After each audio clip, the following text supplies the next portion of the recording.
दिल्ली के पटपड़गंज विधानसभा क्षेत्र में चुनाव प्रचार जोरों पे है।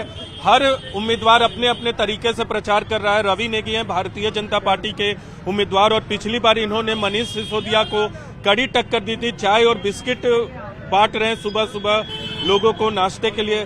रवि जी, इस बार मुकाबला कैसा है? क्योंकि एक तरफ तो अवध ओझा जैसे नाम उतरे हैं, दूसरी तरफ अनिल चौधरी आपके खिलाफ जो कि स्थानीय हैं और वो भी कद्दावर उम्मीदवार हैं। इस बार सनातनियों के आगे सब ढेर है और आज प्राण प्रतिष्ठा को 1 वर्ष हो गया। प्रभु श्री राम के मंदिर को कई जो प्राण प्रतिष्ठा हुई थी उसको एक वर्ष हो गया। आज सभी लोग बड़ी धूमधाम से इस उत्सव को मना रहे हैं। मैं मार्केट के व्यापारियों के साथ आया हूँ।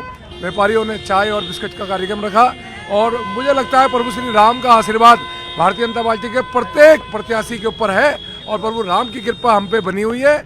हमें इन असुरों का, इन बेधर्मियों का हम नाश करने आ रखे हैं। इसलिए हम लोग जीत रहे हैं बहुमत से। जो हमारे धर्म की तरफ आंख उठाते हैं, जो हमारे धर्म का अपमान करते हैं, ऐसे लोगों को आज लोग जनता है, जो आम जनता बाहर का रास्ता दिखाने वाली है। तो मनीष सिसोदिया तो दूसरी सीट पे जा चुके हैं, अवध ओझा आ गए हैं, तो इस बार मुकाबला कैसे है? और कांग्रेस से अनिल चौधरी हैं। आम आदमी पार्टी, सिसोदिया 3 बार के विधायक थे। अगर उनका दम होता तो लड़के दिखाते ना, क्यों भाग गए आप अपने आप को महाराणा प्रताप के वंशज बताते हो। महाराणा प्रताप वो शख्सियत थे जिन्होंने घास की रोटी खाकर युद्ध लड़ा मुगलों से और जीता, और तुम लोग उनके वंशज बताते हो अपने आप को और उसके बाद पीठ दिखाकर भगोड़ा साबित हो जाते हो और भाग जाते हो यहाँ से। और ऐसे व्यक्ति को ले आते हो जिस व्यक्ति का कोई लेना देना नहीं, जो ग्रेटर नोएडा से आया है और जो व्यक्ति आए दिन औरंगजेब की तारीफ करता है, जो व्यक्ति कहता है पाकिस्तान में मेरी इच्छा है कि पाकिस्तान में कुछ दिन गुजारूं, जो व्यक्ति पूर्वांचलियों का अपमान करता है, पूर्वांचल और बिहार के लोग यहाँ पे आ जाते हैं, जो व्यक्ति, ऐसे व्यक्ति, भारी व्यक्ति को लोग अपनाने वाले नहीं है। ये वही व्यक्ति है जिसने कहा ललन टॉप में 19 साल में 19 केस और मैंने गोली चलाई, ऐसे आपराधिक व्यक्ति को। और दूसरा, जो IAS की पढ़ाई कराते हैं, कुछ बच्चियों ने आरोप लगाए ये लोग अश्लील बातें करते हैं क्लास में, छेड़छाड़ का भी आरोप लगाए। ऐसे चरित्रहीन और ऐसे भारी व्यक्ति, धर्म विरोधी, ऐसे व्यक्ति को पटपड़गंज की जनता अपनाने वाली। अनिल चौधरी भाई डूबता हुआ जहाज है कांग्रेस डूबता हुआ जहाज है, उनकी सवारी कि इस बार डूबता हुआ जहाज नहीं, इस बार तो वो त्रिकोणीय मुकाबले में है। बोल त्रिकोणीय कुछ है ही नहीं, डूबता हुआ जहाज है। कोई सवारी करने के लिए तैयार नहीं है। वो तो अपने अस्तित्व को बचा रहे हैं। वो इतने वोट लाने की कोशिश कर रहे हैं कि उनकी जमानत बच जाए। वो अस्तित्व की लड़ाई लड़ रहे हैं। अंतिम सवाल करूंगा, मुद्दे क्या क्या है? क्योंकि पिछली बार आपका नाम जो है, भले ही आप चुनाव हार गए थे, लेकिन हर कोई जान चुका था क्योंकि आपने बहुत कड़ी टक्कर दी थी। मुद्दे क्या क्या है? मेन देखो, बुनियादी मुद्दे। हम चंद्रयान तक पहुंच गए। हमें आर्थिक, हम अर्थव्यवस्था में 5वें नंबर में हैं वर्ल्ड में, पर दिल्ली आज भी बुनियादी चीज़ों के लिए जूझ रहा है। दिल्ली में आज भी पानी नहीं आता, घरों में गंदा पानी आता है। दिल्ली में आज भी सीवर सारे ओवरफिल हुए हैं। दिल्ली में चारों तरफ आज भी कूड़े के ढेर हैं, कूड़े के पहाड़ हैं। दिल्ली स्मोक टावर में खड़ी है। तो हम जीत कर आएंगे। सबसे पहले अपने भाई बहनों को साफ पानी मुहैया कराएंगे जिसके वो हकदार हैं। हम जीत कर आएंगे। हम सीवरेज की समस्या जो क्लस्ट मतलब ख़त्म हो चुकी है उसको हम ठीक करेंगे। हम जीत कर आएंगे। आसपास के पार्कों को सुंदर बनाएंगे। हम जीत कर आएंगे। कूड़े के ढेर को ख़त्म करेंगे और अनेकों काम, मल्टी पार्किंग, सामुदायिक भवन, सीनियर सिटीजन के लिए कमरे और लाइब्रेरी, ऐसे अनेक प्लानिंग मेरे दिमाग में है। हम उनमें काम करेंगे। तो दावा कर रहे इस बार जीत भारतीय जनता पार्टी की पटपड़गंज से होगी। दिल्ली विधानसभा चुनाव में हॉट सीट में से एक है पटपड़गंज और पटपड़गंज से जो उम्मीदवार हैं उन्हें शिक्षा जगत के क्षेत्र में और सोशल मीडिया पर भी लोग बहुत जानते हैं ओझा सर के नाम से। ओझा सर इस वक्त हमारे साथ एक नई पारी खेल रहे हैं। कैसा लग रहा है सर और क्या उम्मीदें हैं यहाँ? बहुत अच्छा लग रहा है और जिस तरह से जनता का प्रेम और समर्थन मिल रहा है तो बहुत अच्छा लग रहा है और बहुत आशा बंधी हुई है कि जीत हमारी ही होगी। हाँ, लेकिन ये सवाल आपके जो विपक्ष हैं ये बार बार सवाल करते हैं, आपके सामने में भी ये बातें आती होंगी, बीजेपी हो या कांग्रेस, कि मनीष सिसोदिया चले गए, ओझा जी को बाहर से ले आया। हम तो बिहारी हैं। हाँ। हम बाहरी कहाँ हैं? इस दिल्ली में कौन ऐसा आदमी है जो यहीं का है? यहाँ बिहार, यूपी, उत्तराखंड, बंगाल, कर्नाटका, सारे लोग, दिल्ली मतलब हिंदुस्तान। और शिक्षक और डॉक्टर बाहरी कभी नहीं होते। उनकी योग्यता, उनके कर्म की वजह से वो जहाँ भी जाते हैं लोग उन्हें अपना लेते हैं। तो ये तमगा एकदम निरर्थक। तो पटपड़गंज के लिए ओझा जी क्या करेंगे? ओझा सर पटपड़गंज के लिए क्या करेंगे?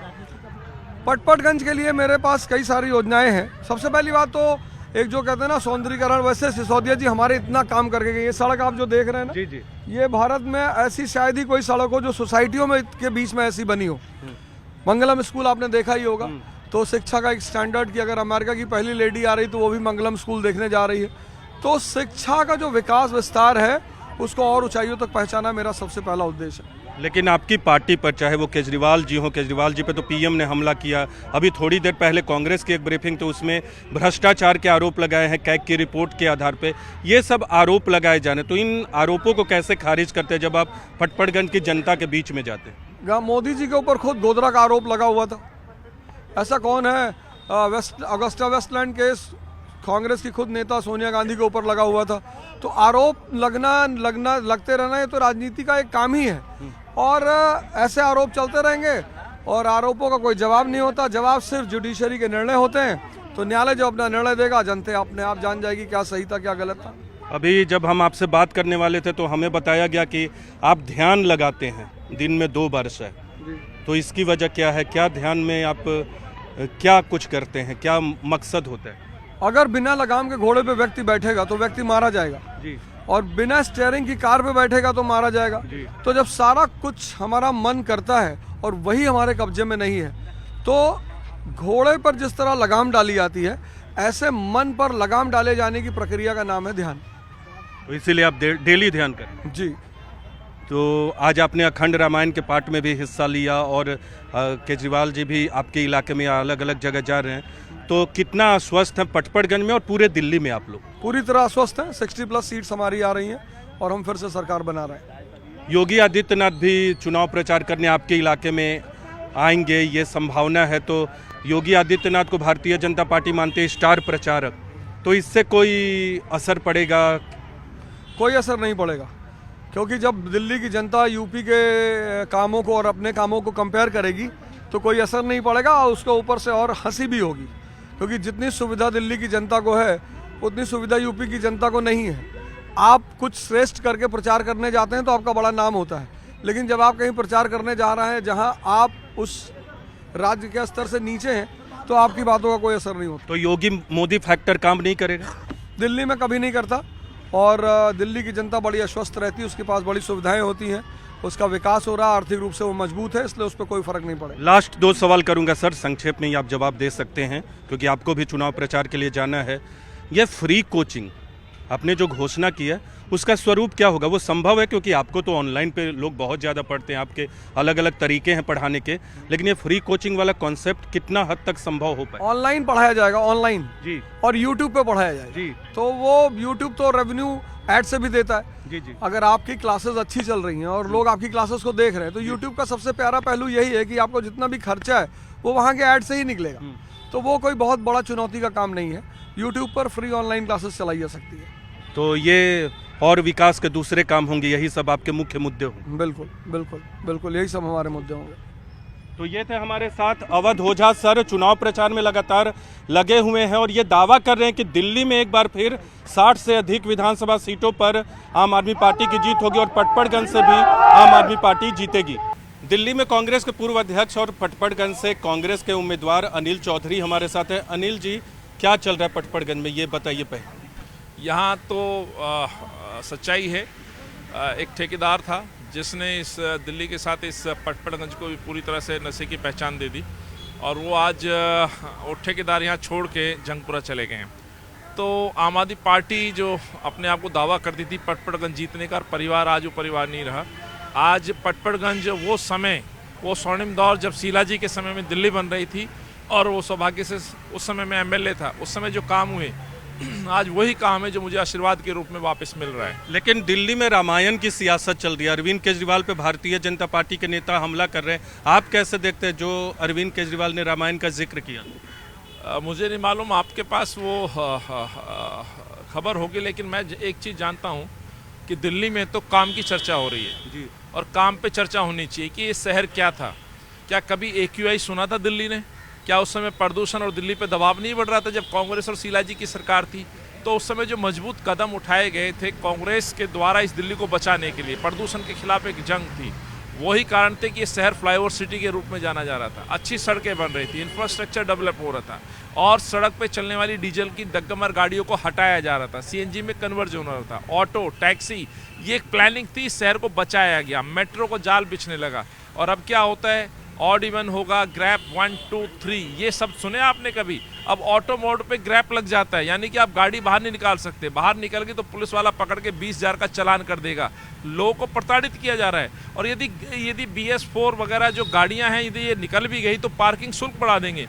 गंदा पानी शहर की पहचान बन चुकी है, क्राइम कैपिटल बन चुकी है। ये तो दिल्ली की बात हुई, तो रामायण की सियासत नहीं चलेगी चुनाव में, मतदाता नहीं सुनेगा। आप याद रखिएगा 2008 में MLA का चुनाव लड़ रहा था, राहुल जी यहाँ थे, मोहब्बत के लिए यहाँ आए हुए थे, उस समय ताज पे अटैक हुआ था।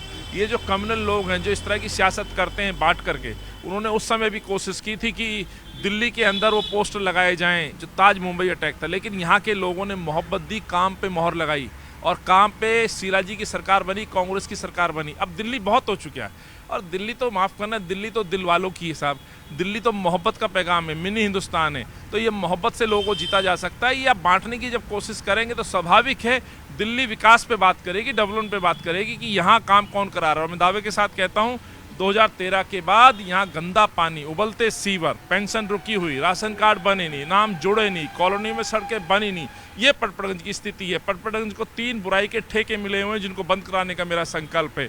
मेरे द्वारा शुरू कराए गए बरात घर आज तक नहीं बने, उनको पूरा कराने का संकल्प है। तो ये काम जहाँ छूटे थे वो बर्बाद हो गए, उनको पूरा करने का संकल्प है मेरा। तो ये संकल्प है, यानी कम्युनल सियासत नहीं चलेगी, काम की बात होगी।